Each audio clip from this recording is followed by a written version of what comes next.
So hey everyone, I have Mimi Faust of Love and Hip Hop Atlanta. How are you? I am amazing. How are you? I'm good. It's good to see you. I was telling you off camera that you are just as attractive as you are on TV. Thank you. And I'm glad about that because I was a little concerned because sometimes you meet someone and then you're like, oh, okay, all right. So it's good to see you. I'm glad. I wanted to catch you after the season had ended when things had calmed down. So tell me what's going on. What's going on with life right now? Because we only know what we see and we read. What's going on with life? Just life in general? Yeah, let's talk general first. Okay. In general, I'm busier than I've ever been in my entire life. Okay. Which is good. I'm not complaining about that. Right. So I'm just trying to juggle being a mom, businesswoman, and this whole television thing. It's crazy. How do you pronounce your last name? Is it Faust? Faust. Faust. How did you get on the show? Do you know Hannah? No, Hannah but I've heard her name though. Okay. Hannah's my girlfriend, a friend of mine. She sent me a text message on a Monday, and she said, would you and Stevie like to go out for the casting of Love and Hip Hop? So I'm like, need more information. She says, Wednesday, 4 o'clock, Mansion Hotel. Just that simple. So I called him up. I said, you want to go out for this casting of the show? And we weren't doing anything else. We go down and we were chosen. So it happened just that fast. You and Stevie got on the show. A girlfriend told you about it. You showed up in the lobby.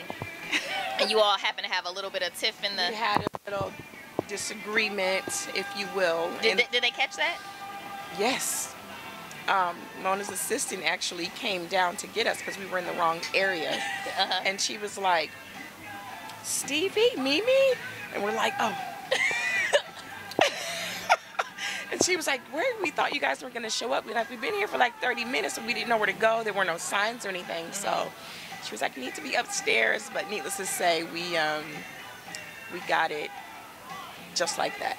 And I mean, it just took off from there. Like there was no time to plan or prepare or, we didn't sit around, oh, we want to go out for this casting because we want to do this show for this or that reason. It was just kind of happened. Just like that. We got a text, we went down, and...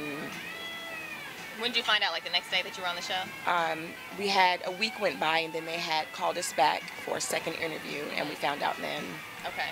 And what did you think? You were like, did you have any idea what you got yourself into? I tend to not have expectations about things. Okay. Was that to protect yourself? Yes. From like hurt or disappointment? Okay. I've been like that ever since I was little. No expectations. That way, if it goes great, great. If it goes bad, okay, I really didn't expect it to go great in the first place. Right. Okay. I got it. Yeah, I get it. But I had no idea it would do the numbers that the show did at all. Why do you think the show was so successful? Because it was real. And I think a lot of people can relate to what was going on. Okay. Like I said, everybody's been cheated on. I don't give a damn, man. Not me, just joking. I wish. Anyway, another episode. Everybody. So people were like, oh my God. I think they couldn't believe that they were really seeing and watching what they were seeing and watching. You ready?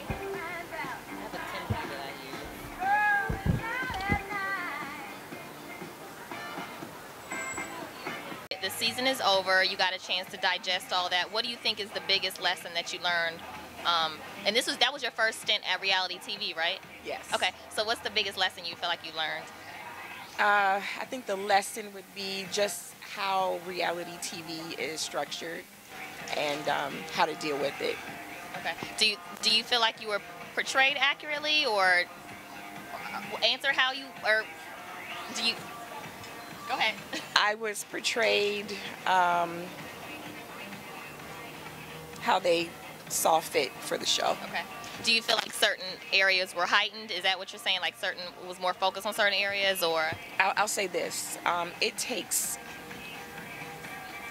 all types. It takes different types to make that machine run. You needed the victim. You needed the villain. You needed the boss. You needed all these different types of people, characters, as you will, to make the show run correctly. And once they figured out who fit which role, that's where you stayed.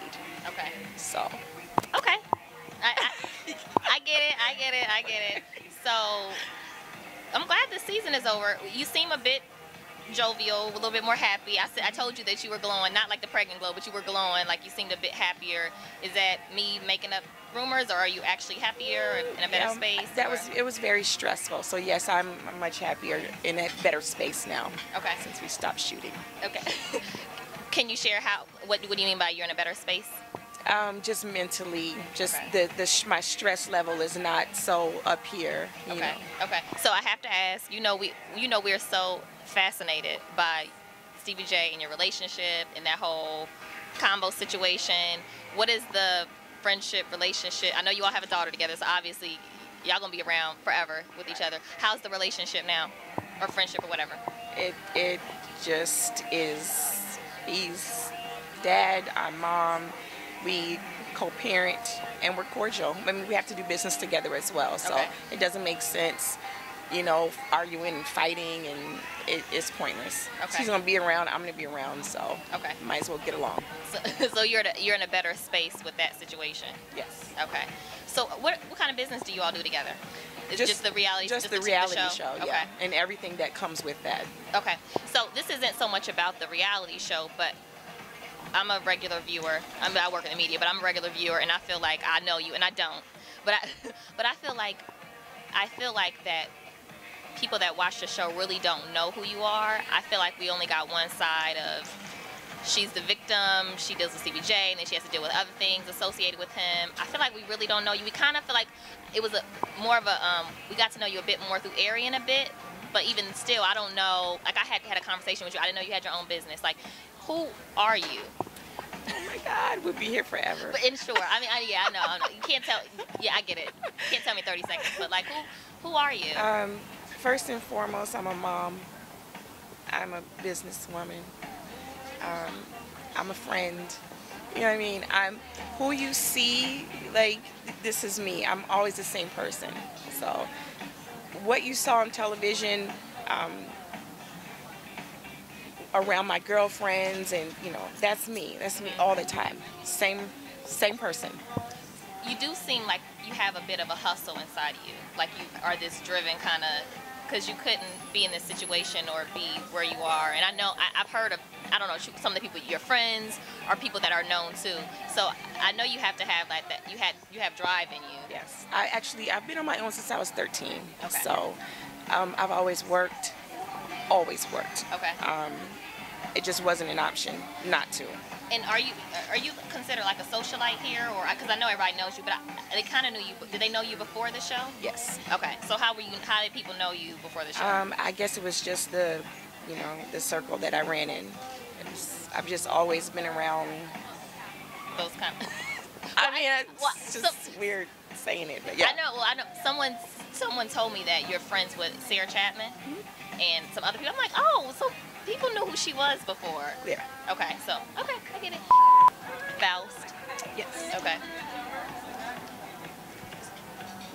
Good to see you. Continue success. Thank you. Did you? We haven't started yet. Did you need it? Or so the reality TV is over for this season. Are you going to be on the second season? Are you allowed to say, or? Second season. Yeah, I think I'm allowed to say. Yes, I'm on second season. Are we going to have a different approach or anything? I know you're going to be yourself, because that's what the show prides itself on, is telling your own story and being yourself and not putting on for the camera. Oh, hold on. Speaking of that, and cocktails, I remember the clip. It came out about a month ago. Yes, let's talk about that, please. So this is, let me tell you what I saw, and then you clarify whatever. So you were at Jermaine Dupri's home. I think maybe someone was interviewing you there. You had a few cocktails, I noticed, as we're having now. And I think you were talking to the camera, and you said, basically, in short, let's not act like women have not been cheated on before. Yours just happens to be on TV. Correct. With a few beep, beep, beep, beeps in there. But people went crazy when they saw that, like, what? Can you kind of talk about that, and, yes, and yes. if you regret that at all? Yeah. Okay. Number one, no, I don't regret any of it. I was with friends. I've known Jermaine for years. So I'm amongst friends. Right. The camera was there because the camera was following him. He's doing stuff for his website, Global 14. So the camera was there for Jermaine. But as we were having conversation and as the night progressed, the camera just started to film everyone. So I wasn't on a rant, and I wasn't, oh, I'm so mad and angry. No, I'm chopping up with friends, having drinks, talking shit. Right. That's just what it was. Right. Okay. I was like, oh, but I felt good about it because I feel like I saw another side of you. Like I'm comfortable. I'm with friends, or at least I know I'll have a few drinks in my system, and okay, all right, okay, that explains it all. And I would like to also say, on the set, there was a lot of that. I was nicknamed Potty Mouth. They just don't show it. I never saw that side of you. No, I mean, I don't, on the show, I don't think I've seen you curse, but like about, him, but I never saw that kind of, okay.